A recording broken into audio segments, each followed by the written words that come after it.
আল্লাহুল্লাযী আরসালা রিয়াহ, আল্লাহ হচ্ছেন তিনি যিনি বাতাস পাঠান। ফাতুসিরু সাহাবা, বাতাসে ধাক্কা মেরে সাহাবকে সরায় নিয়ে যায়। সাহাব হলো মেঘ। মানে মেঘ যে কত প্রকার, প্লেনে না উঠলে বুঝবেন না, প্লেনে উঠলে দেখবেন, বুঝবেন যে মেঘ কত প্রকার, কতটা স্তর। মনে হয় যেন আল্লাহ তাআলা তুলা শুকা দিছে, লেপ বানাবে। কোনোটা উঁচা নিচা, কোনোটা সমান, কোনোটা পাতলা, কোনোটা হালকা, কোনোটা ভারী, গোলাকার, নানান রকমের মেঘ ভেসে বেড়াচ্ছে। এই মেঘ হলো কোত্থেকে? সমুদ্র থেকে পানি উঠানো হয়েছে। সমুদ্র থেকে পানি উঠানো হলো। এই পানি উপরে উঠে গেল, আল্লাহ মেঘমালায় পরিণত করে দিলেন। বাতাসকে হুকুম করলেন, বাতাস এই মেঘকে টেনে নিয়ে যাও বগুড়ার উপরে। কোরআন শরীফে বগুড়ার নাম নেই, বেহুদা আনন্দ করার কোনো কারণ নেই। আমি ব্যাখ্যায় বললাম, আল্লাহ তাআলা বাতাসকে হুকুম করেন নিয়ে যাও, যেখানে পানি দরকার সেই জায়গায়, অমুক জায়গায় নিয়ে যাও। তো বাতাস আল্লাহ তো বলেন কোন, আর হয়ে যায়, কোন ফায়াকুন, হয়ে যায়। তো বাতাস এখানে চলে এলো, মেঘ আসলো। এখন বৃষ্টির জন্য আল্লাহ বলে দেন বৃষ্টি হওয়া। তো এই বৃষ্টি তো কলসির কান্দার মতো নাজিল হইতে পারতো না? কলসির কান্দা দিয়ে পানি পড়া বোঝেন? তো এই কলসির কান্দার মতো যদি পড়তো আকাশ দিয়া পানি, তাহলে বাড়িঘর থাকতো একটাও? তাও সুবহানাল্লাহ কবেন না। আল্লাহ রাব্বুল আলামিন জমিনের প্রয়োজন মিটাচ্ছেন, আবার যেন মানুষের বাড়ি ঘরের গরু বাছুরের ক্ষতি না হয়, সেগুলি যেন বিপদে না পড়ে, কষ্টে না পড়ে, সেজন্য বিন্দু বিন্দু করে, ফোঁটা ফোঁটা করে বৃষ্টির পানি নাজিল করে দিয়ে পৃথিবীর কোথায় শুষ্ক একটা বালি, এক কোনা মাটি পড়ে আছে, তালাশ করে করে সমস্ত মাটিগুলি আল্লাহ রাব্বুল আলামিন সিক্ত করে দেন, ভিজায়া দেন। পানিতে যখন ভিজে গেল, ফাসুকনাহু ইলা বালাদিন মাইয়িতিন ফাআহইয়ানা বিহিল আরদা বাদা মাউতিহা। এটা ছিল মরা জমিন। আমি বৃষ্টির পানি দিয়া মরা জমিনটাকে আবার জিন্দা করে দিলাম। সেখানে তুমি বীজ বপন করলে। এখন এই পানিটা কে দিল? সূরা ওয়াকিয়া আল্লাহ তাআলা বলছেন, আফারাইতুমুল মাআল্লাযী তাশরাবুন আআনতুম আনজালতুমুহু মিনাল মুজনি আম নাহনুল মুনজিলুন। যে পানি তুমি পান করো, আকাশ থেকে নাজিল হলো, এই পানিটা কে বর্ষণ করলো? তুমি করছো না আমি করছি? লাউ নাশাউ জাআলনাহু জাজান। আমি তো ইচ্ছে করলে পানিটাকে লবণাক্ত করেই নাজিল করতাম। পানি যে উঠাইছি সমুদ্র দিয়ে, সমুদ্রের পানি মিষ্টি না নোনা পানি। সেই নোনা পানি উঠাই আমি রিফাইন করেছি, মিষ্টি করে দিছি। সুবহানাল্লাহ। আল্লাহ কি পয়সা চাইছেন? ফালাউলা তাশকুরুন। ও বান্দা, কেন শুকর আদায় করো না?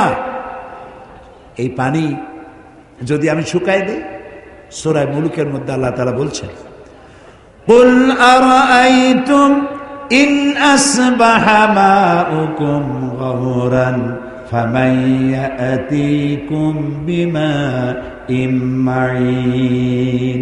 বলো দেখি সবে, শুকাইয়া যদি যায় এই জমিনের পানি, তাহলে হেথায় তটনির ধারা কে দিবে সবারে আনি।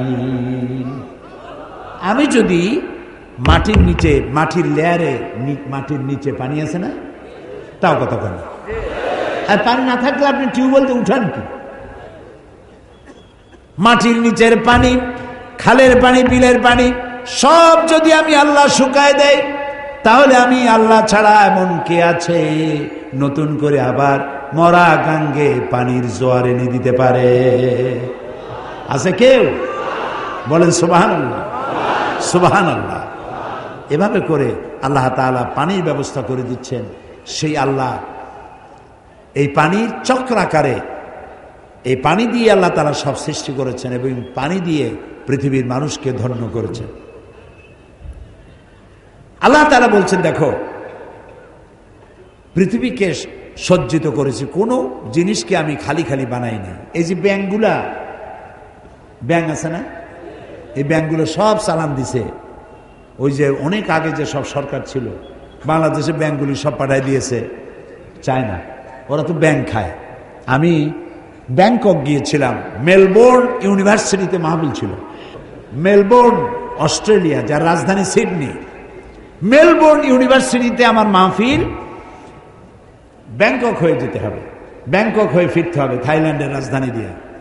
তো সেখানে ফেরার পথে আমি 3 দিন সেখানে থাকলাম।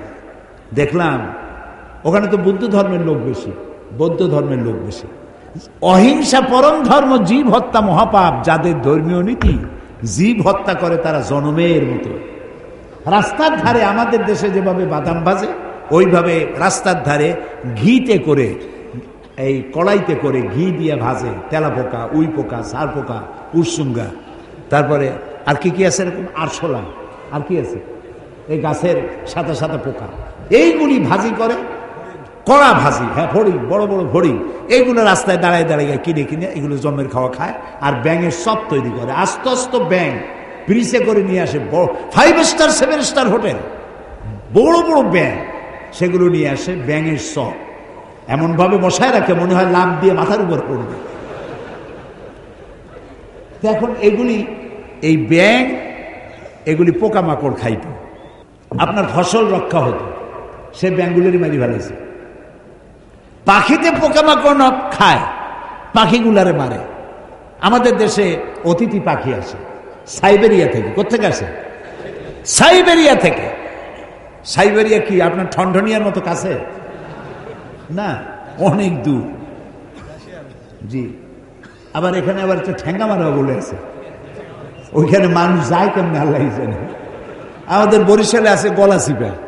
একজনে জিজ্ঞেস করছে, মিয়া তোমার বাড়ি কই? কয় বাড়ি কোথাকে, তাকে দেখাই দেব না মুখে বল? কয় দেখাই দিলি তো ভালো হয়তো। গলা চাপে ধরছে। গলা চাপে ধরেন কি বসবো? আমার বাড়ি হলো গলাচিপা।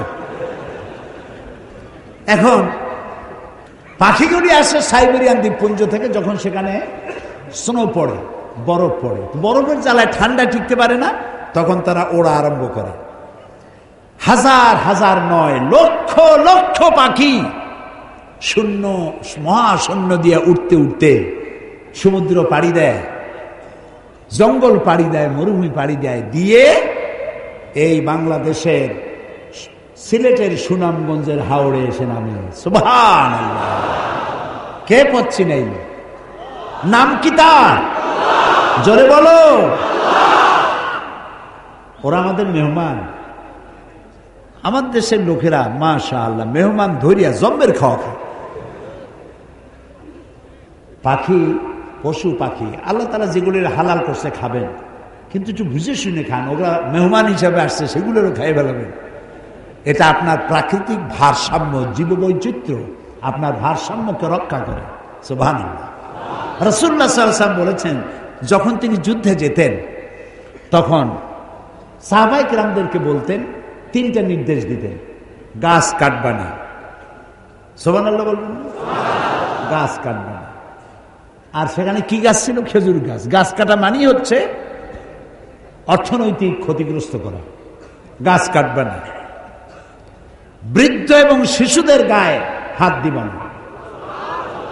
নারী নির্যাতন করবে না। সুবহানাল্লাহ, সুবহানাল্লাহ।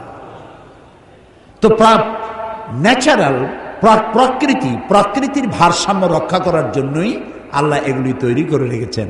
কি সুন্দর! আল্লাহ বলেন, একটু তাকায় দেখো তো। আওয়ালাম ইয়ারাউ ইলা তায়রি ফাওকাহুম সাফাতিন ওয়া ইয়াকবিতনা মা ইউমসিকুহুন্না ইল্লার রহমান। দেখে নাকি তারা পাখিটি কেমন? মেলি দুটি লঘু ডানা, উড়িয়া বেড়ায় শূন্যের পরে, নাহি তার কোনো মানা। আবার সে ডানা গুটাইয়া চলে, কিন্তু পড়ে না তবু।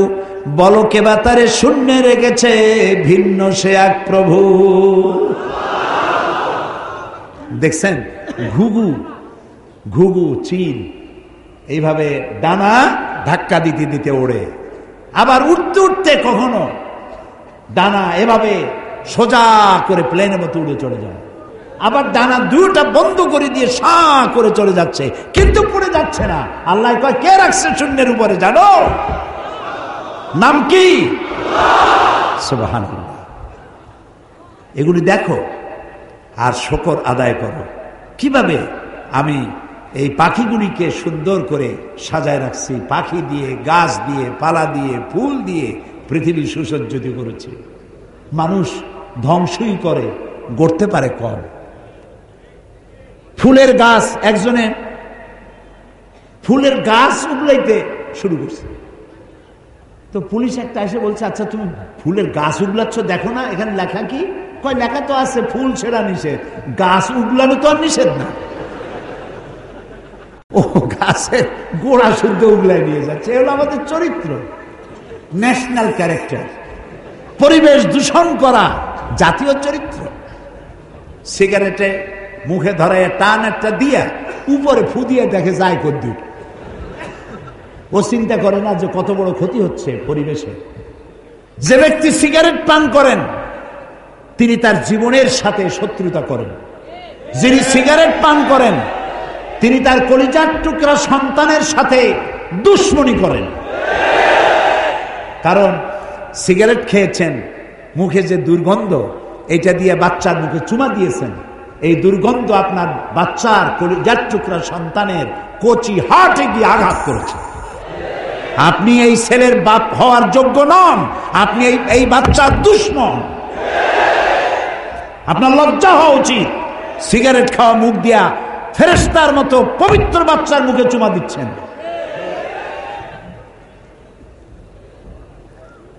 সিগারেটে ধূমপানের ভিতরে 4 পয়সা কোন উপকার আছে বলে পৃথিবীর কোন ডাক্তার বলতে পারবে না। হয়তো সেইগুলা বাসে বসে খায়, রাস্তায় খায়, হাটে আর খায়, মুরব্বীর সামনে খায়, হোটেলে খায়। আহারে, একটু শরম টরম হওয়া উচিত। এখানেই শেষ নয়, আপনি আপনার জীবনের সাথে, বাচ্চাটা বাদ দিলাম, আপনার জীবনের সাথে শত্রুতা করছেন। সিগারেটের মধ্যে, তামাকের মধ্যে নিকোটিন নামক এক প্রকারের বিষ আছে, পয়জন আছে। এই পয়জন ধোঁয়া হয়ে নাকের আপনার মুখে টান দিলেন, হার্টে চলে গেল। পৃথিবীতে প্রতি বছর 30 লক্ষ লোক সিগারেটের নিকোটিন নামক পয়জন দিয়ে ক্যান্সার আক্রান্ত হয়ে মারা যায়, যারা তাদের সংখ্যা 30 লাখের উপরে। আপনি আপনার আত্মহত্যার জন্য দায়ী সিগারেট পান যারা করেন। তো পরিবেশ দূষণ করা এটা কোনো মানুষের কাজ না, পরিবেশকে গড়া, সুন্দর করা মানুষের কাজ। এরপরে দেখেন আল্লাহ তাআলা বলছেন, দেখো পাখিগুলো দেখলে, এবার দেখো মৌমাছি। কি দেখবেন? সুবহানাল্লাহ। মৌমাছির নামে একটা সূরা নাজিল হয়ে গেছে। সূরাটার নাম কি? আরে ভাই, আমি কি খামাখা বলছি? এই কোরআন মহাবিশ্বের মহাবিশ্ব কি নাই? পিঁপড়ার নামেও একটা সূরা আছে, নাম কি? সূরা আন-নাম। আবার হাতির নামে একটা সূরা আছে। এখন পিঁপড়া বড় না হাতি বড়? অথচ হাতির নামের সূরাটা এতটুকু, আর সূরার নাম এত বড়, পিঁপড়া। সুবহানাল্লাহ। আবার মাকড়সার নামে একটা সূরা আছে, নাম কি? আনকাবুত।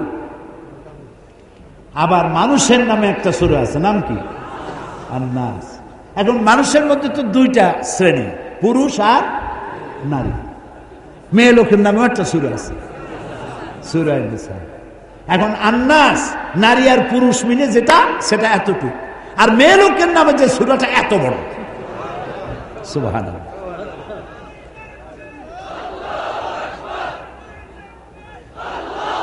এই কোরআনে কি নাই? কপাল পোড়া জাতি, সব পড়ে, কোরআন পড়ে না। এই যে এত বই মেলা হয়, এক গাচ্ছি বই নিয়ে আসে, মেয়ে লোক পুরুষ লোক সমানে ঘোরে, সারা দিন ঘোরে ঘোরে ঘোরে। কি কিনে নিয়ে আসলো? বিমল মিত্রের কড়ি দিয়া কিনলাম, এত বড়। শরৎ রচনা বলি, রবীন্দ্র রচনা বলি, বঙ্কিম রচনা বলি, নিহার রঞ্জন রচনা বলি, শ্রী শ্রী শৈলেন্দ্রনাথ রচনা বলি। আচ্ছা, এসব রচনা পড়া কোনো নিষেধ না। আমি কিন্তু কোনো সাম্প্রদায়িক কথা বলছি না। আপনি পড়েন, আমিও পড়ছি। শরতের এমন কোনো লেখা নেই যে আমি পড়িনি, বঙ্কিমের এমন কোনো লেখা নেই যে আমি পড়িনি। আমি বঙ্কিমকে পড়েছি, শরৎকে পড়েছি, রবীন্দ্রনাথকে পড়েছি।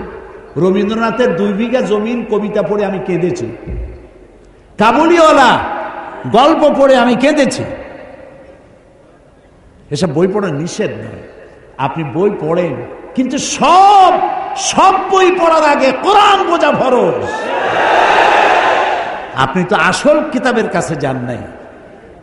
আপনারা বগুড়াবাসীরা, আপনার বাড়ির ড্রয়িং রুমটা খুব সাজানো, সব আছে, কোরআন শরীফের একখান তাফসির আছে? কয়জনের বাড়িতে আছে? দুর্ভাগ্য এ জাতির। কোরআন পড়ুন, কোরআন পড়ুন। ওই যে একটা স্লোগান দেয় না, আল কোরআনের আলো, এইটা হলো ভালো স্লোগান।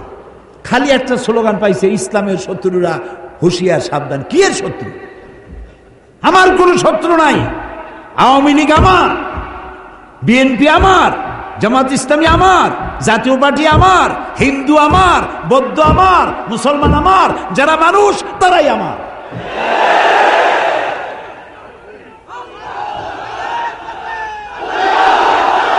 কাজী কাউকে শত্রু না বানাইয়া বন্ধু বানাতে চেষ্টা করে, বন্ধু বানাতে চেষ্টা করে।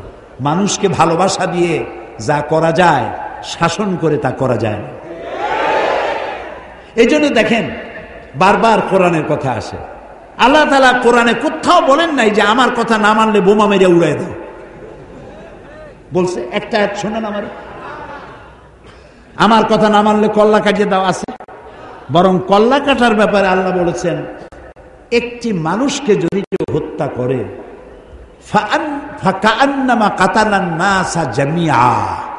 যদি কেউ একটি মানুষকে হত্যা করলো, সেজন্য সারা পৃথিবীর সব মানুষকে হত্যা করলো।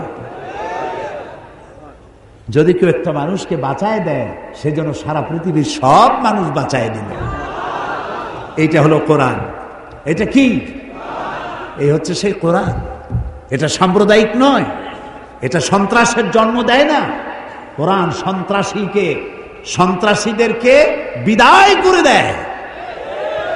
এখানে সাম্প্রদায়িকতার কোনো জায়গা নাই। নবী করিম সাল্লাল্লাহু আলাইহি সাল্লাম মদিনায় প্রবেশ করে সর্বপ্রথম ইসলামের চরম দুশমন ইহুদিদের সাথে এগ্রিমেন্ট করেছিলেন, চুক্তি করেছিলেন। এটা ঐতিহাসিক সত্য নয়? অথচ ইহুদিদের হাত নবীদের রক্তে রঞ্জিত। বহু নবী তারা জবাহ করেছে। জাকারিয়া আলাইহিস সালামকে করাত দিয়ে চিরে দ্বিখণ্ডিত করেছে ইহুদিরা। কাজে মানুষকে আপনি শত্রু ভাববেন কেন? হিন্দুর বাড়িতে যদি কেউ অসুস্থ হয়, আপনি 1 কেজি আপেল নিয়ে যান এবং তাকে 1 কেজি আপেল দেন। আপনি বলুন, স্রষ্টা আপনার ভালো করুন, আপনার জন্য দোয়া করি, আশীর্বাদ করি। বলতে তো কোনো ক্ষতি নেই। সে বুঝলো যে মুসলমান এরা সাম্প্রদায়িক না। আমার বাড়ি যেখানে, গতকালও বলেছি যে হিন্দু অনেক বেশি, আমার প্রতিবেশী বহুত হিন্দু আছে। ঈদের দিন তারা আমার বাড়িতে এসে, আমার গরিবখানায় এসে তারা পায়েস খায়, সেমাই খায়। আমি এমপি থাকাকালীন মসজিদও বানাইছি, তাদের মন্দিরও বানাইছি। আমার বাপের টাকা দিয়ে তো বানাইনি, সরকারের কাছ থেকে টাকা নিয়েছি, বানাই দিয়েছি। শত্রুতা কেন করবে? আমার এ ঘর ভাঙ্গিয়াছে যে বা, আমি বাঁধি তার ঘর, আপন করিতে ঘুরিয়া বেড়াই, যে করেছে মরে পর। কাজে মানুষকে ভালোবাসতে শিখুন, মানুষকে ভালোবাসা দিন, তাহলে মানুষগুলি দিনের পথে চলে আসবে। যাই হোক, কিসের কথা বলছিলাম কোন তো? ও মাশাআল্লাহ, ধন্যবাদ, ধন্যবাদ বগুড়াবাসীকে, ধন্যবাদ আপনাদের মেমোরিকে, ধন্যবাদ। আল্লাহ আমাদের সকলের মেমোরিকে আরো বাড়ায় দিন, যাতে কোরআনের কথা, হাদিসের কথা আমরা আমাদের মাথার মধ্যে রেখে দিতে পারি। সুবহানাল্লাহ। মৌমাছির কথা বলছিলাম, সেই মৌমাছি দিয়ে এখন দেখেন মৌমাছি সম্পর্কে আল্লাহ কি বলছেন। এখানেও বিজ্ঞান আছে। وَأَوْحَى رَبُّكَ إِلَى النَّحْلِ أَنِ اتَّخِذِي مِنَ الْجِبَالِ بُيُوتًا وَمِمَّا يَعْرِشُونَ মৌমাছিকে তার মনের মধ্যে একথা আমি জাগ্রত করে দিলাম, কি তুমি 3 জায়গায় বাসা বাঁধো। কয় জায়গায়? কে বলতেছে? 3 জায়গায় বাসা বাঁধো। গাছে বাঁধো, বিল্ডিং এর কার্নিশে বাঁধো, আর পাহাড়ে বাঁধো। 3 জায়গায় এই মৌচাক বানাও, যাতে করে মরুভূমির লোকেরাও মধু খেতে পারে। গাছপালা নাই, বিল্ডিং আছে শুধু, তারাও যাতে খেতে পারে। মধু তো নিয়ামত। মধু কি নিয়ামত?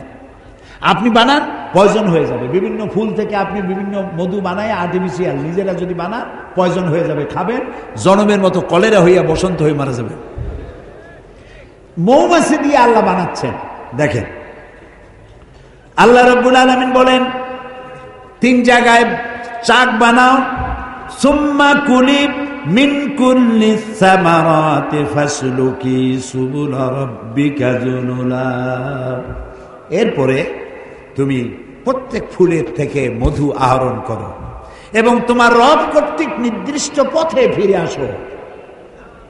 মৌমাছি নিয়ে যারা এই প্রাণীতত্ত্ববিদ যারা, তারা বলেছেন মৌমাছি নিজের বাসা থেকে 5 কিলোমিটার দূর পর্যন্ত গিয়ে সেখান থেকে মধু আহরণ করে নিজের বাসায় আবার ফিরে আসতে পারে।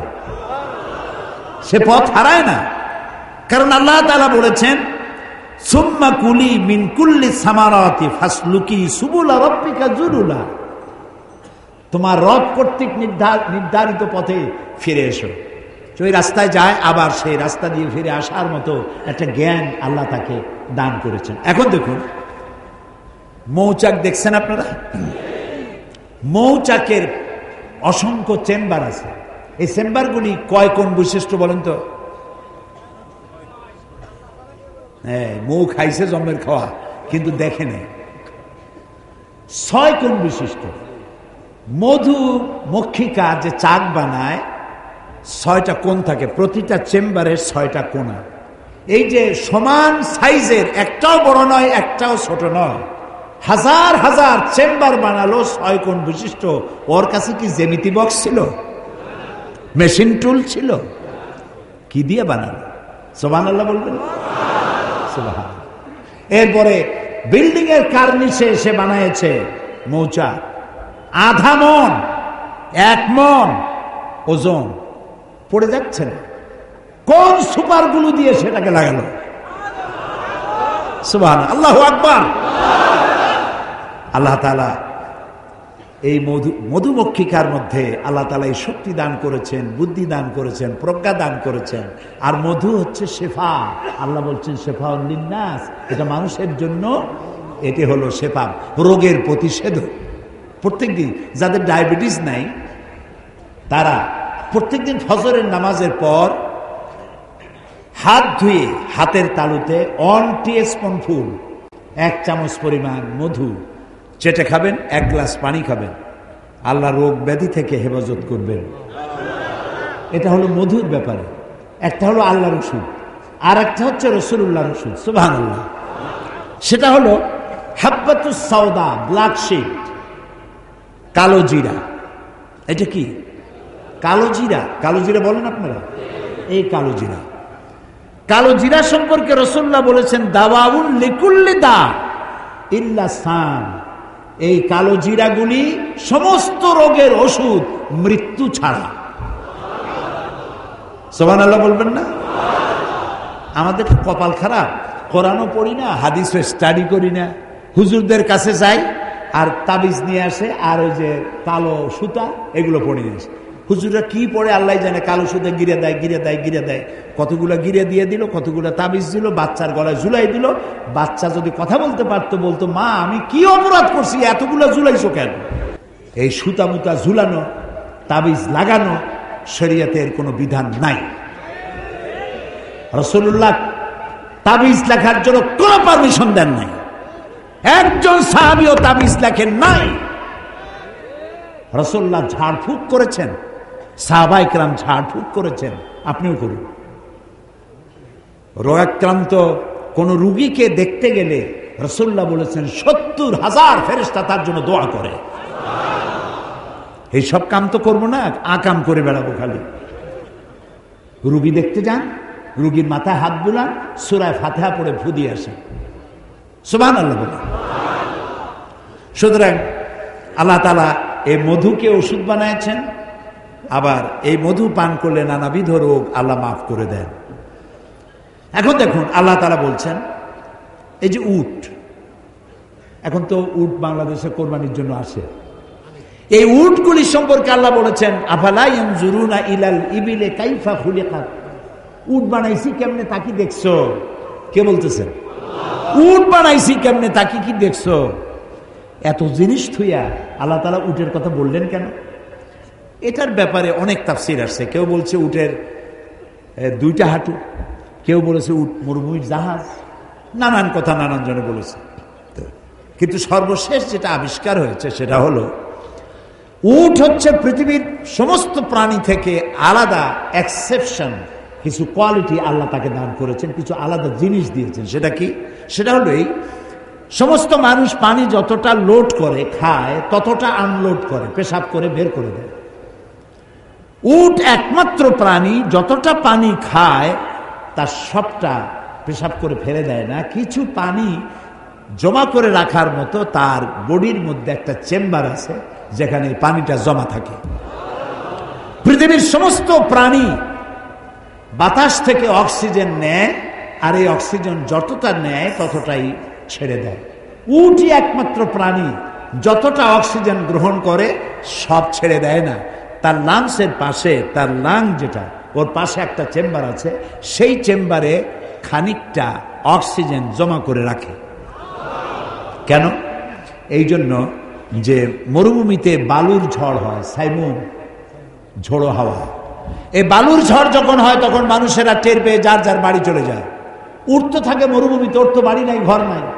আর এক চোটে এই মরুভূমিতে বালুর ঝড় হয় 2 দিন 3 দিন 5 দিন 7 দিন, তখন এই উট যাবে কোথায়? ও তো চোখ টোক কানা হয়ে যাবে, ও তো মরে যাবে। এই জন্য আল্লাহ রাব্বুল আলামিন উটের বডির মধ্যে অক্সিজেন রাখার আর পর্যাপ্ত পানি রাখার ব্যবস্থা করেছেন। যখনই উট টের পায় মরুভূমিতে ঝড় হবে, সঙ্গে সঙ্গে তার সামনের 2 পা দিয়া বালুগুলি সরাইয়া, তার গর্দান অনেক লম্বা, মাথা আর গর্দানের অর্ধেক বালুর মধ্যে ঢুকায় দিয়ে দেয়। অন্তত 7 দিনের মধ্যে পানি আর অক্সিজেনের জন্য মারা যাবে না। আফালা ইয়ানজুরুনা ইলাল ইবিলি কাইফা খুলিকাত, আরে মানুষ কেমনে বানাইলাম, উট কিভাবে বানালাম তা কি লক্ষ্য করবা না? সুবহানাল্লাহ, সুবহানাল্লাহ। আল্লাহ তাআলা বলছেন দেখো, এবার তুমি এই পৃথিবীর দিকে তাকাও, সৌর জগৎ তথা মহা বহুমাত্রিক জগতের দিকে তাকাও। আমরা 2টা জগৎকে চিনি, ইহ জগৎ, পরজগৎ, ইহকাল আর পরকাল, কিন্তু জগৎ 2টা না। আল্লাহ তাআলা বলছেন আলহামদুলিল্লাহি রাব্বিল বলেন আলামিন।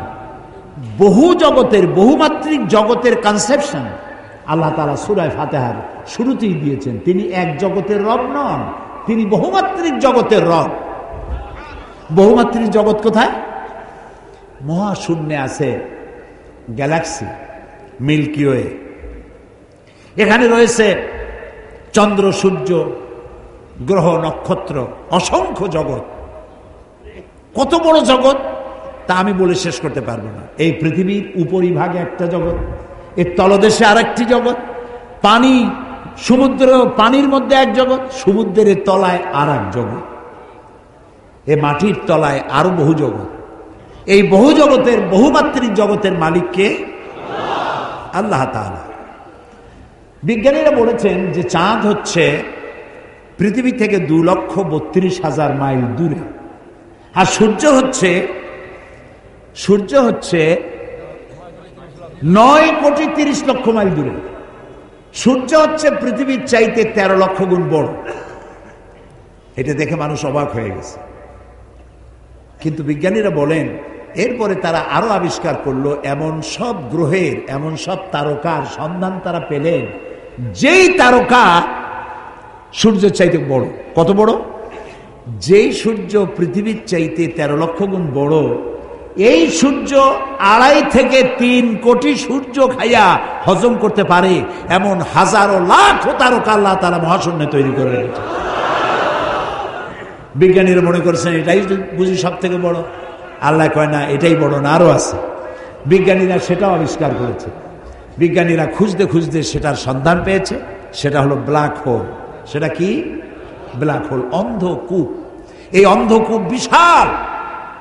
যেই তারকা 2.5 থেকে 3 কোটি সূর্য খাইতে পারে, সেই তারকা ঘুরতে ঘুরতে যদি ব্ল্যাক হোলের রেঞ্জের মধ্যে এসে যায়, আপনি চকলেটটা চুষে যত দ্রুত শেষ করতে পারেন, তার চাইতেও অতি দ্রুত গতিতে এই বিশাল তারকা শুষে শেষ করে ফেলে দেবে ব্ল্যাক হোল। এই কথা বিজ্ঞানীরা আবিষ্কার করলো এই যে সেদিন। অথচ আল্লাহ রাব্বুল আলামিন 1500 বছর আগে ব্ল্যাক হোলের সন্ধান দিয়েছেন। কোরআনে কারীমের মধ্যে আল্লাহ তাআলা বলেন, ফালা উকসিমু বিমাওয়াকিন নুজুম, ফালা উকসিমু বিমাওয়াকিন নুজুম, আমি কসম করছি সেই পতিত স্থানের। শুনতেছেন? শুনতেছেন?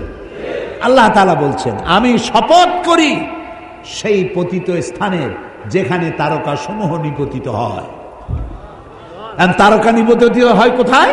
এই ব্ল্যাক হোলের মধ্যে। সুবহানাল্লাহ। এই কথা আল্লাহ তাআলা বহুত পূর্বে কোরআনে কারিমে বলে রেখেছেন। দুর্ভাগ্য, এখানে কোরআন স্টাডি করি নাই, কোরআন পড়ি নাই, কোরআন বুঝি নাই। পৃথিবীতে এমন কোন উল্লেখযোগ্য ভাষা নাই যে ভাষায় কোরআনের তাফসীর লেখা হয় নাই। সুবহানাল্লাহ। কোরআন শরীফ আমরা যদি বুঝতে চেষ্টা করি, এই যে যুবকেরা, কালকে যুবকদের কথা বলেছিলাম, যুবকদের জন্য বলি, তোমরা আমাদের সম্পদ। গতকালও বলেছি, তোমরা আমাদের সম্পদ। সম্পদের বিপরীত কি? সম্পদের বিপরীত হচ্ছে আপদ। যুবকেরা, তোমরা যদি কোরআন স্টাডি করো, কোরআন দিয়ে যদি তোমরা চরিত্র গঠন করো, তোমরা জাতির সম্পদ। আর কোরআন যদি না বোঝো, কোরআন যদি অনুশীলন না করো, জাতির জন্য তোমরা আপদ। আর আপদের উপরে বিপদ, বিপদের উপরে মুসিবত। তোমরা আমাদের সম্পদ। এই সম্পদ আমি বলছি না, আমার রাসূল বলেছেন। সুবহানাল্লাহ বলেন। আরে ভাই, কও না সুবহানাল্লাহ। আল্লাহর নবী বলেছেন, উসিকুম বিশশাবাবি খায়রা ফাইন্নাহুম মারাক্তু আফইদা লাকাদ বাসানি আল্লাহু বিল হানিফিয়্যাতি সামহা ফাহালাফানি আশ-শাবাব ওয়া খালাফানি আশ-শুয়ুখ। ক্বালা নবী সাল্লাল্লাহু আলাইহি ওয়াসাল্লাম। রাসূল বলেছেন, উসিকুম বিশশাবাবি খায়রা, আমি তোমাদেরকে ওসিয়ত করছি তোমরা যেন যুবকদের প্রতি সহৃদয় হও। আমাদেরকে বলতেছে, আমরা যারা বড়, আমাদেরকে রাসূল নির্দেশ করেছেন যুবকদের প্রতি সহৃদয় হতে। রাসূল বলেছেন যে আল্লাহ তাআলা আমাকে উদারতা সহকারে পৃথিবীতে প্রেরণ করেছেন দ্বীন প্রতিষ্ঠার জন্য। আর এই দ্বীন প্রতিষ্ঠার কাজে আমাকে যারা সাহায্য করেছে তারা সব যুবক।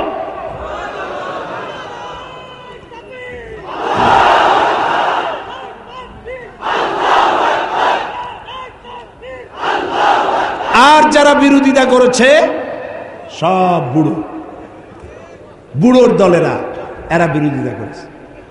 এখন আমার মতো বুড়া যারা আছেন, দাড়ি দাড়ি পাইকে গেছে,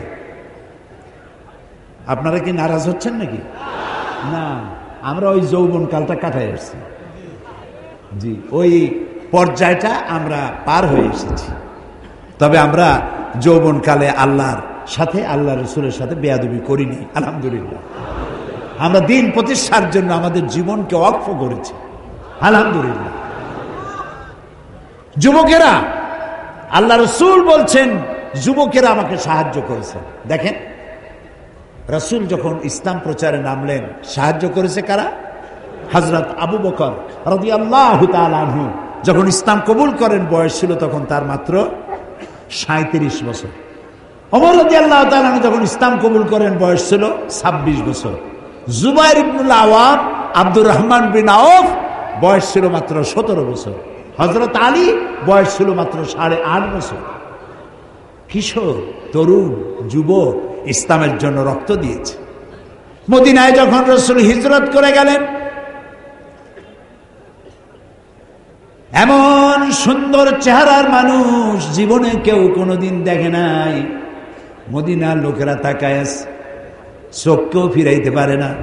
ছোট ছোট বাচ্চারা রাসূলের চতুর্দিকে দাঁড়ায় আল্লাহ নবীর দিকে তাকায় আছে। নবীজি বাচ্চাদের মাথায় হাত বুলায় বললেন, ও মদিনার বাচ্চারা, আমি তো আমার পিতৃভূমি মাতৃভূমি মক্কা পরিত্যাগ করে এই মদিনায় এসেছি, তোমরা কি আমাকে ভালোবাসবে? বাচ্চারা বলল, নবীর কথা তারা কি বা বুঝলো? মদিনার কচিকাঁচা বাচ্চারা বললেন, ইয়া রাসূলুল্লাহ, শুধু কি ভালোবাসবো, যখন প্রয়োজন হবে আমাদের কচি কলিজা আপনার কদম মোবারকে উৎসর্গ করে দেব।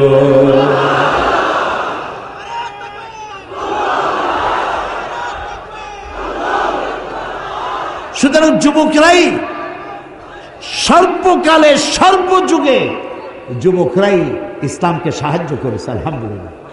কিয়ামত পর্যন্ত করতে থাকবে। যারা ইসলামের সাথে থাকবে তারা সৌভাগ্যবান, সুবহানাল্লাহ। বিরোধিতা করলো বুড়োরা, আবু জাহাল, আবু লাহাব, উতবা, সাইবা, মুগিরা, আবু সুফিয়ান, গোষ্ঠী সুদ্ধা সবগুলার বয়স ছিল 40-এর উপরে।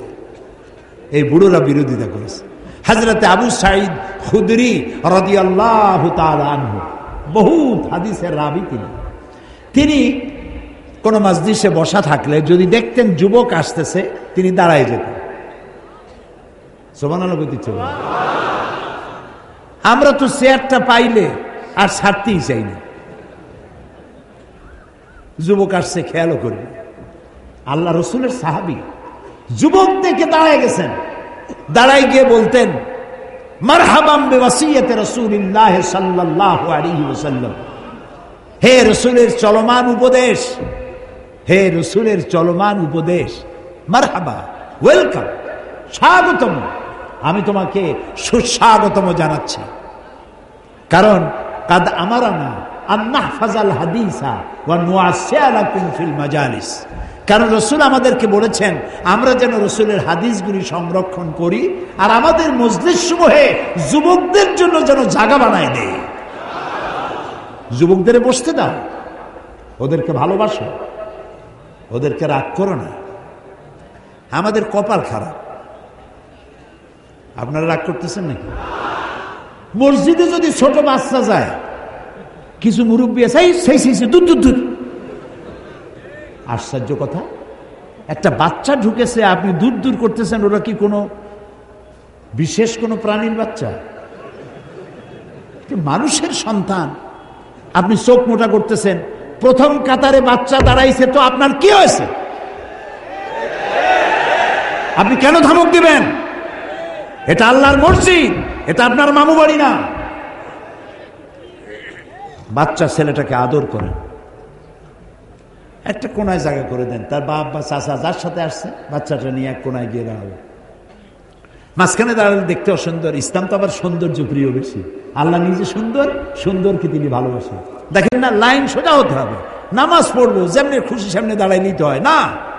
কাতার সোজা করা কি সুন্নত? নফল, ওয়াজিব। যার কারণে কাতার বাঁকা হবে, পুরো কাতারের জন্য আল্লাহর দরবারে তাকে দায়ী হতে হবে। এটা ডিসিপ্লিন, সৌন্দর্য প্রিয়তা।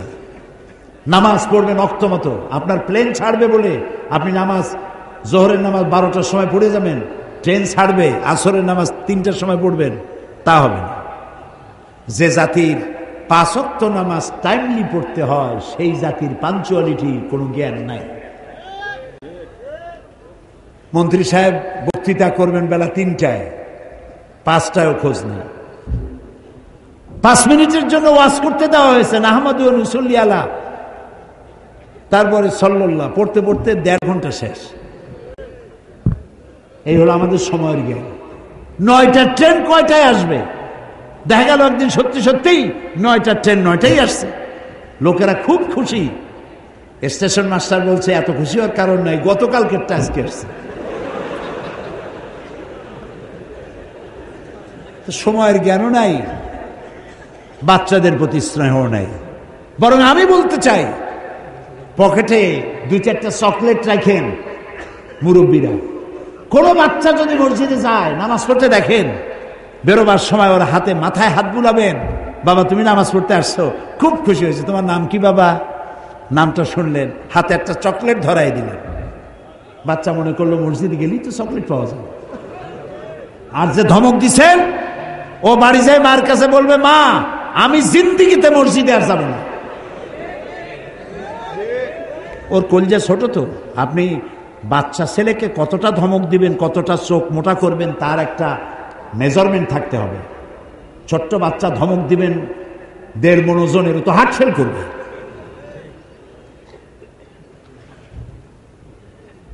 তো বাচ্চাদেরকে মহব্বত করবেন, যুবকদেরকে মহব্বত করবেন। এটা আমার কথা নয়। মান লাম ইয়ারহাম সাগীরানা ওয়া লাম ইউআক্কির কাবীরানা ফালাইসা মিন্না। রাসূলুল্লাহ বলেছেন, যে ব্যক্তি ছোটদেরকে স্নেহ করে না, বড়দেরকে সম্মান করে না, তারা আমার দলভুক্ত না, আমার উম্মতি না। তো যুবকদেরকে জায়গা করে দাও, ভালো হবে। তাদেরকে সম্মান করো, মহব্বত করো। অনেক ছেলে আছে পরীক্ষা ফেল করে, মা বাপ কথা কয় না, ফেল করছে কথা কয় না, 2-3 দিন কথা বলে না। এখন ছেলের নাম মন্টু, তার এক বন্ধু আছে তার নাম ডবলু। ডবলু কয়, মন্টু তোর মুখ কালা কেন? কয় যে ফেল করছি, মা বাপে আর বাদ দেয় না, কথাও কয় না। তাতে অসুবিধা কি? নতুন ইন্ডিয়ান ফিল্ম আসছে, চল দেখবো গিয়ে। ও নিয়ে গেল, যাইয়া ফিল্ম দেখাইলো, তারপরে কিছু ট্যাবলেট খাওয়াইলো, কি বাহা ট্যাবলেট নাকি একটা আছে না, হ্যাঁ ওই যে ট্যাবলেট খাওয়াইলো। তারপরে বলে একদিন খাইলে কি হয়, তারপরে একটু ফেন্সিডিল খাওয়াইলো, এরপর বড় কিছু খাওয়াইলো, তারপরে খারাপ জায়গায় নিয়ে গেল। 3 দিন যে আপনি কথা বলেন নাই, কি মারাত্মক কাজ করেছেন আপনি কি জানেন? আপনি সর্বনাশ করেছেন আপনার কলিজার টুকরা সন্তানকে। ও ফেল করেছে, আপনি বলেন আব্বু তুমি ফেল করেছো, দুঃখ নিও না, কষ্ট, মানুষ তো ফেল পাস তো করি, তুমি আগামী বছর ভালো পাস করবা, খুব মনোযোগ সহকারে পড়ো, কয়টায় ফেল করছো, কোনটায় ফেল করছো সেটা বেশি বেশি পড়ো। একজনে তো শুনছে তার ছেলে ফেল করছে, কয় আলহামদুলিল্লাহ। কয় ছেলে ফেল করছে তা আপনি আলহামদুলিল্লাহ কর, কো যে ফেল করবে এ যোগ্যতাও আছে কিনা আমার সন্দেহ ছিল। আপনি একটু আদর করিয়া যদি ঘরে নিতে পারেন, তো এই বাচ্চাটারে আপনি ঘরের বাইর করবেন কেন? আপনার সন্তান, আপনি শত্রুতা করে ঘরের থেকে বের করে দিবেন কেন? বাচ্চাগুলিকে ভালোবাসুন। রাসূল সাল্লাল্লাহু আলাইহি ওয়াসাল্লাম মজলিসে বসে আছেন, দেখতে পাচ্ছেন হযরত জারীর রাদিয়াল্লাহু তাআলা আনহু। জারীর, আপনাদের কারো ছেলের নাম রেখে দিন জারীর, জারীর, আনাস, জুবায়ের, জাবের, এসব নাম রাখবে। কি সব নাম রাখে, আকাশ, বাতাস, তারপরে যে কি হাবিজাবি নাম, মেয়েদের নাম রাখে এখন অক্সিজেন বেগম।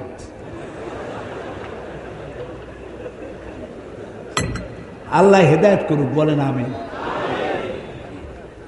এরকম নাম আপনি রাখবেন কেন? ইসলামী নাম রাখবেন। কি নাম রাখবেন? ইসলাম। রাসূলের সাহাবীদের নাম রাখেন। আনাস, রাসূলুল্লাহ কি ভালোবাসতেন তাকে, সুবহানাল্লাহ। এইসব নাম রাখেন।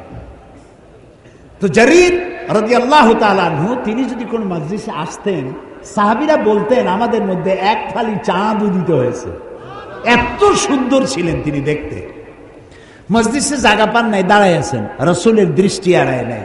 রাসূলুল্লাহ নিজের চাদরটা খুলে ফিকে মারলেন, ইজলিস ইয়া জারীর, ও জারীর তুমি আমার চাদরের উপরে বসো। আল্লাহু আকবার।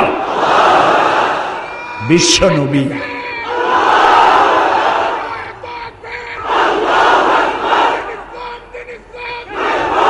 ইসলামের জন্য, রাসূলুল্লাহর জন্য মানুষ, রাসূলুল্লাহর জন্য মানুষ পাগল এমনি এমনি হয় না, ব্যবহারে পাগল হয়ে গেছে। সুবহানাল্লাহ, ব্যবহারে পাগল হয়ে গেছে মানুষ।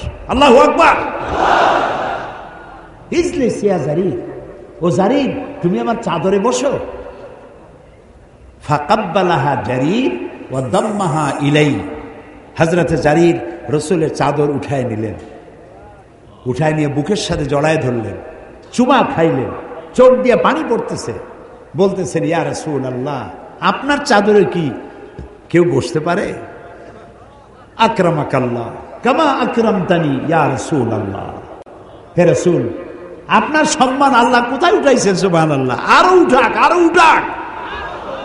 আপনি আমাকে সম্মানিত করেছেন ইয়া রাসূলুল্লাহ। এই যুবক সুবহানাল্লাহ রাসূলের জন্য মা ছেড়েছে, বাপ ছেড়েছে, ধর্ম ছেড়েছে, জমিন ছেড়েছে, মাতৃভূমি ছেড়েছে, সব ছেড়ে রাসূলের পিছনে লাইন লাগাইছে মানুষ। সুবহানাল্লাহ। আমরা আসুন আবার সেই ব্যবহার দিয়ে দুনিয়াকে আপন করে নেই। পারবো না? পারবো না? আমরা কেন বলি যে আমি যা করি এইটা ইসলামের সব থেকে খাঁটি, আর কোনো খাঁটি কিছুই নাই? এই কথা আমরা কেন বলি? আমরা কেন মানুষকে আপন করতে পারি না? কেন মানুষকে শত্রু বানাই? নবীওয়ালা কাম আমি করি।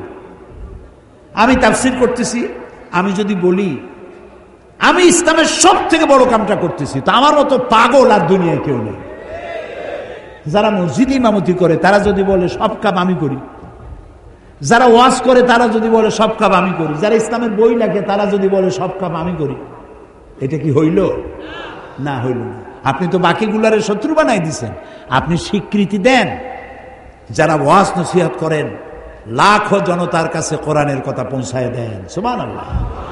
যারা তাবলীগি জামাত করেন, তাবলীগি জামাতের ভাইয়েরা নিজের পকেটের খাইয়া বাড়ি বাড়ি গিয়ে কলেমা শিখান, নামাজ শিখান, ভালো কাজ করতেছে।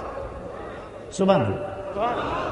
যারা মসজিদ ইমামতি করেন তারা খুব কম পয়সায়, মিনিমাম পয়সায় প্রতি শুক্রবার বক্তব্য রাখেন, সামাজিক সমাজ উন্নয়নমূলক কাজ এ অংশগ্রহণ করেন।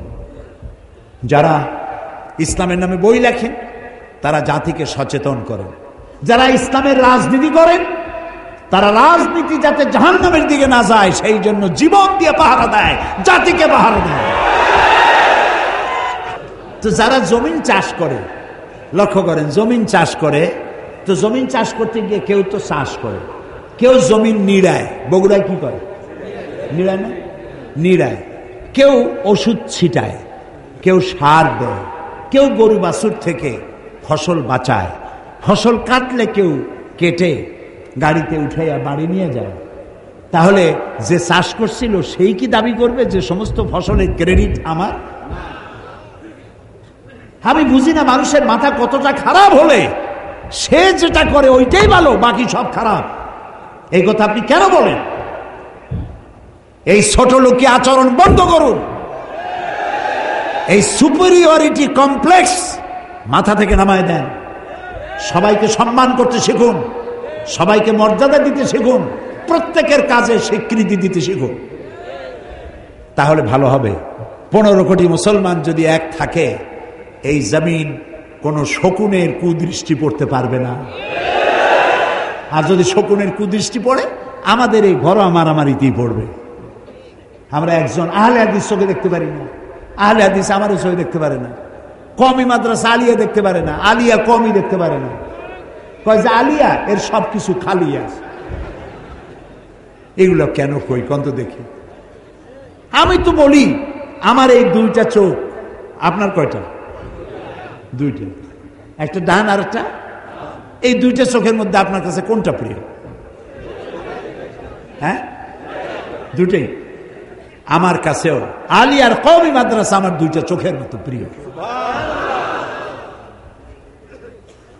আমি যখন যেখানে যাই, এই যে চট্টগ্রামের সব থেকে বড় মাদ্রাসা পটিয়া মাদ্রাসা, হাটহাজারী মাদ্রাসা, আমি সব মাদ্রাসা সফর করি, আলেমদের সঙ্গে দেখা করি। মৌলানা শামসুল হক সাহেব ফরিদপুরি রহমতুল্লাহ সদস্য হুজুর যাকে বলা হয়, আমি তার উজু করাইছি, তার পাও ধোয়াই দিয়েছি। আমি খতিবে আজম মৌলানা সিদ্দিক আহমদ সাহেবকে খেদমত করেছি। আমি মক্কা শরীফে জ্বর হয়েছে, আমি তার পাশে বসে পাও চেপেছি তার। কিন্তু আমি ছোট হয়ে যাইনি। তা আমরা আলেমদেরকে সম্মান কেন করতে পারবো না? কওমি মাদ্রাসা আমার, আলিয়াও আমার, তাবলীগি জামাতও আমার, আহলে হাদিসও আমার। আমরা সবাই এক হতে পারি না কেন? আমরা যদি এক হই তাহলে শত্রুরা আমাদেরকে ছোট চোখে আর দেখতে পারবে না। সেই জন্য আমি আপনাদেরকে আজকে সব কথা বলতে পারবো না। আপনারা কালকে কিরকম দোয়া করছেন জানি না, গলাটা এখনো ভালো হলো না, খালি কাশি আসে। একটু ভালো করে দোয়া করেন তো, আল্লাহ যেন দয়া করে তার গোলামের এই গলাটা যেন ভালো করে দেন। আগামীকাল বাকি কথা বলবো ইনশাআল্লাহ। কোরআনের বিজ্ঞানময় মুজিজা শেষ করতে পারলাম না, কালকে হবে বাকি কথা। এখন মোনাজাতের জন্য দাঁড়ানো ভাইরা বসবেন, যত দাঁড়ানো লোক আছেন সবাই বসেন। বসতে বল, যখন মোনাজাতের কথা, একটু দাঁড়ান, মোনাজাতের কথা যখন হয় তখন কিছু লোক দাঁড়ান আর হাঁটেন। আমি তাদেরকে বিনীতভাবে বলবো, মোনাজাতটা কার কাছে হয় বলেন তো, বলেন না? আল্লাহর কাছে মোনাজাত করা হবে যখন ঘোষণা হয়। আপনি যখন হাঁটেন তখন ফেরেশতার ক্যামেরায় আপনার ছবি ওঠে। এই যে কিছু লোক গত রাত্রে এবং গতদিন আজকের দিনে কিছু লোক মারা গেল, বিভিন্ন ক্যাম্পে মারা গেছে। এই জন্য আমরা বেশ দুঃখ পেয়েছি, গোটা জাতি মর্মাহত। আমি মোনাজাতে বলেছি, মনে আছে আপনাদের? বিডিআর আমাদের সম্পদ, তারা খেয়ে না খেয়ে সীমান্ত প্রহরা দেয়, তারা আমাদের গৌরবান্বিত সন্তান, আমাদের সেনাবাহিনী, আমাদের অহংকার। স্বাধীনতোত্তরকালে দেশ প্রেমের প্রত্যেকটি প্রশ্নে তারা উত্তীর্ণ। পৃথিবীর যেখানে তারা গেছে সেখান থেকে বাংলাদেশের মর্যাদা কুড়ায় এনেছে। আমাদের র্যাব দেশকে সন্ত্রাস মুক্ত করার ব্যাপারে বিশাল অবদান রেখেছে। আমাদের পুলিশ, আমাদের আনসার, এদের মধ্যে যারা মারা গেলেন এই দুর্ঘটনায়, আল্লাহ যেন তাদের বেহেশত নসিব করেন, আল্লাহ যেন তাদের জান্নাত নসিব করেন। তাদের বিধবা স্ত্রী, তাদের সন্তান যাদেরকে তারা রেখে গেলেন অসহায়, আল্লাহ যেন তাদের সহায় হয়ে যায়। আর একটা প্রশ্ন এসেছে আমার কাছে যে যুদ্ধ অপরাধী নাকি আমাকেও বলা হচ্ছে। আল্লাহ মাফ করুন। 1974 সনের আগ পর্যন্ত 1974 সনের আগ পর্যন্ত বাংলাদেশের কোন রাজনৈতিক দলের আমি কোন নেতা কর্মী ছিলাম না। এটা আমি পার্লামেন্টে চ্যালেঞ্জ করেছি। কেউ প্রমাণ করতে পারলে স্বেচ্ছায় সজ্ঞানে সংসদ সদস্য পদ থেকে পদত্যাগ করব, পার্লামেন্টে চ্যালেঞ্জ করেছি। পার্লামেন্টে এখন সেটা রেকর্ড হয়ে আছে। এই চ্যালেঞ্জের মোকাবেলা কেউ করতে পারে না। আমার এলাকায় পিরোজপুরের মুক্তিযোদ্ধারা আমার ব্যাপারে তাদের ধারণা কি, তারা কি বলেছে, তারা কারা কারা আমার সাথে নির্বাচন করেছেন, তারাই বই লিখেছেন। বইটা হলো এই, আমার ব্যাপারে পিরোজপুরের মুক্তিযোদ্ধারা কি বলেন। বইয়ের নাম একটি গোয়েবলসি ও মিথ্যাচার ও সাইদি প্রসঙ্গ, প্রেক্ষিত মুক্তিযুদ্ধ 1971, মুক্তিযোদ্ধার লেখা। এই বইটি ওখানে পাওয়া যাবে মাত্র 20 টাকা দাম, খরচ, প্রিন্টিং চার্জ তারা রেখেছে। আপনারা যাওয়ার সময় এই বইটা সমস্ত শিক্ষিত লোক এক এক কবি সাথে করে নিয়ে যাবেন। অনেক প্রশ্নের জবাব পাবেন, ভুল ভাঙবে।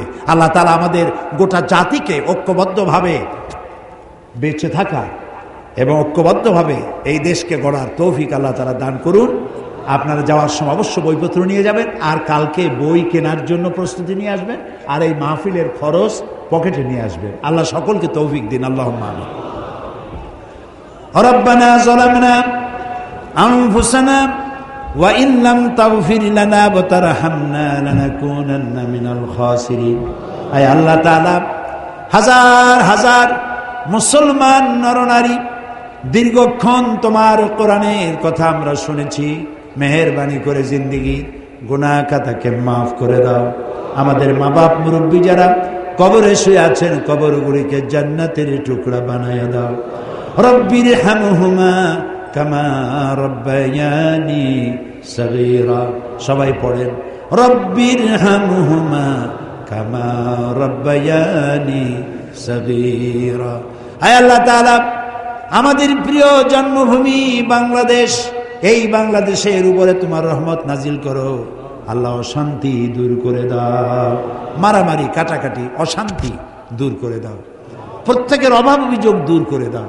আল্লাহ তাআলা, তুমি তাকায় দেখো কত বান্দা কত বান্দি এখানে এসেছে, বিশেষ করে জওয়ান যুবক ছেলেরা এসেছে। আল্লাহ, সমস্ত যুবকদের চরিত্র সাহাবীদের চরিত্রের অনুকরণের তারা যেন চরিত্র গড়তে পারে তৌফিক দিয়ে দাও।